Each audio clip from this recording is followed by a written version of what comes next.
atın üstünde yankışa şöyle altın oklattı. Al bir de şadan nittir yollar oğlum çık gösterdi.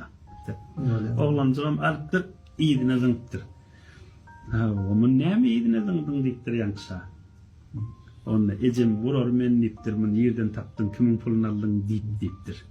Atam yok deyiptir, ecem deyiptir men vurur deyiptir. Yetimci olurmuş da. Bir yerden pulunu aldın diye. Onunla iyidine zıngıttır, padişah tuttur. Onu şah verdi diye ağa deyiptir. Oğlum iyidine zıngıttır. İyi şah birce pul verecek mi deyip inanmaz deyiptir. Ay uttum oğlan deyiptir.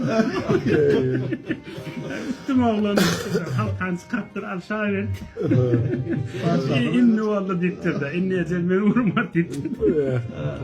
Desen adından olmuş sağ valla.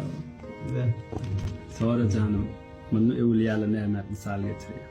Benden sonra. Bunun iyiresin misal et yerlerdi. Şununu değil mi? Allah'dan dileyemez, kökten dileyem diye. Öğreni dileyem, iyiliğini dileyem, Müslümanlara dileyem. Şah olup şu cadı, insanam şahı olsa, şu utanıp haltanızın da Allah'dan giyimlikten dileyem diye. Biz kızı misal et getiriyorlar. Allah'dan dileyenize, özünüze de, iyiliğinize de, bütün cihan Müslümanları da, iki dünya bile dileyem.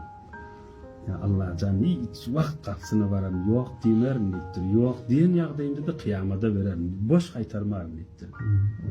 Allah ve Resulullah canın kapsı hiç yok değil mi? Bereket.